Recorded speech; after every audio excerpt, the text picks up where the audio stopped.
Welcome to the Real MacKay, the Scotland Today video blog. That is the remnants of the morning editorial meeting. The reporters have all just left, all been assigned their stories, so let's go and check and see what they're going to be doing for Scotland Today this evening. Come on. Okay, Mike, what story have you been assigned to, and how do you see yourself taking it on?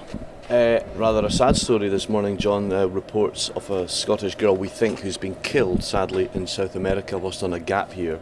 I have a name, I have a location, and that's it. So thank goodness for the internet. I don't know what journalists did 20 years ago before the internet, and I'll just try and find an address or a phone number, then hit the phones and potentially go and knock on doors later on. Not a very pleasant part of the job, but sometimes it has to be done.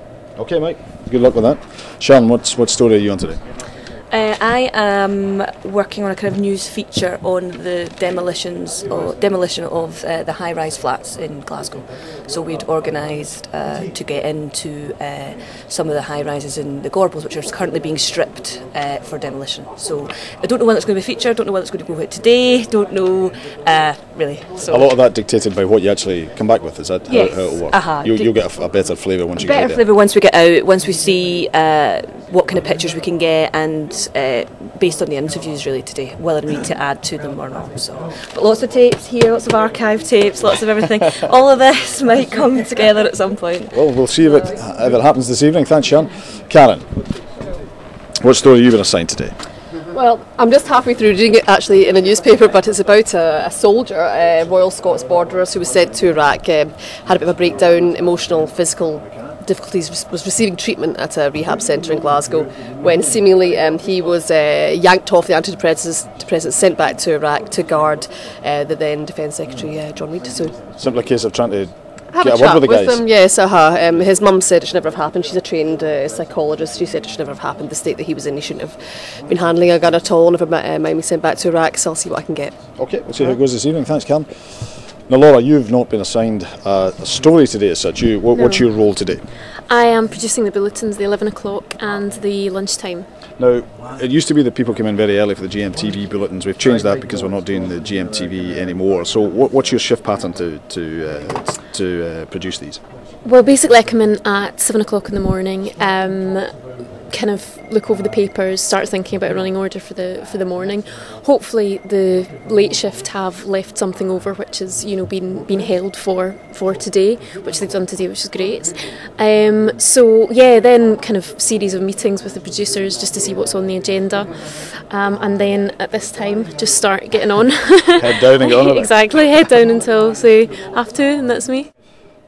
Okay, today's producer is Gordon McDougall, and he has been allocating these stories to various reporters.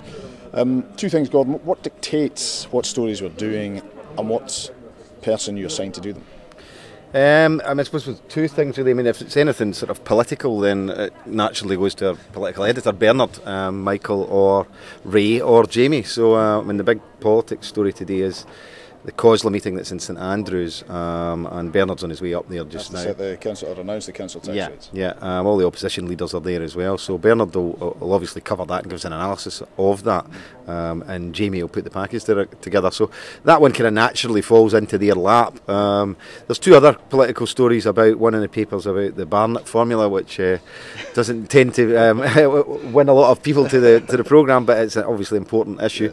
We'll check that out. There's a couple of lines that are in the papers which may or may not be true, so we'll check that out. The most stories just jump out from either Karen's doing one that's come out of a paper this morning. We've also got our own schedule, and you get our own contacts coming through with stories. Did the stories we covered, did they jump out, or is sometimes a logistic decision? It's a mixture of both, really. It depends on the day. I mean, there's some stories that if they dominate all the papers and it's a story that everybody's talking about, then it tends to be a story that we'll also be covering on our news, and it can flip back and forward. Sometimes we'll be leading on it on the news because we get it before the papers, and it ends up in the papers the next day.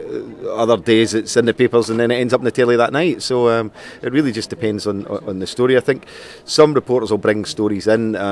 Karen tends more towards arts type stories. Grant obviously does entertainment type stories, but Karen equally will turn her hand, as will Sharon, right, to sort of good human interest stories.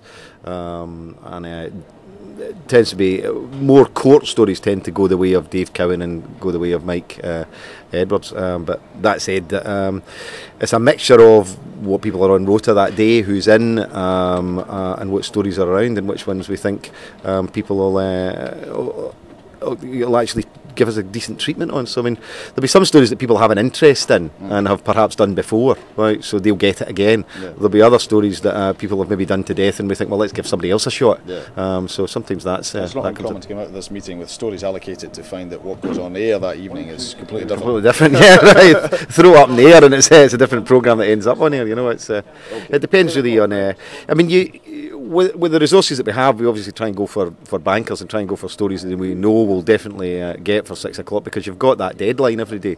You've got that half hour to fill every night, so you have to make sure you're going to get the stuff that you're commissioning. So you tend not to over-commission. You tend not to have a lot of stuff that will end up in the bucket. You're hoping that most stuff will come off, but there's some days, as you know, right? You sit in a meeting, you've got a programme together by 9:30, and by 10:30 there's no programme there. Right? So yeah. Okay, we'll see how it goes then, Gordon. And just before I bid you a farewell to Watch Scotland Today tonight, got something to show you. Yesterday we showed you how hardy Little John the Snowman created by Sean was. This is remarkable. 48 hours on, there's been sunshine and rain. Look! Do you see him? He's still there. Okay, not much, but he's still there. They make these Johns tough, you know. Anyway, Scotland Today tonight at 6 o'clock.